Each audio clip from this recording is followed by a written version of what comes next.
नमस्कार. तुम्ही पाहत आहात बारामती संचार.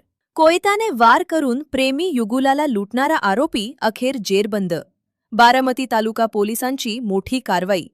तांदुळवाडी येथील एलसी कंपनी लेक परिसरात एका तरुणावर आणि त्याच्या मैत्रिणीवर कोयत्याने हल्ला करण्यात आला होता. आरोपींनी तरुणाला जखमी करून 50,000ची सोन्याची साखळी आणि रोकड लंपास केली होती. या थरारक घटनेने परिसरात मोठी खळबळ उडाली होती.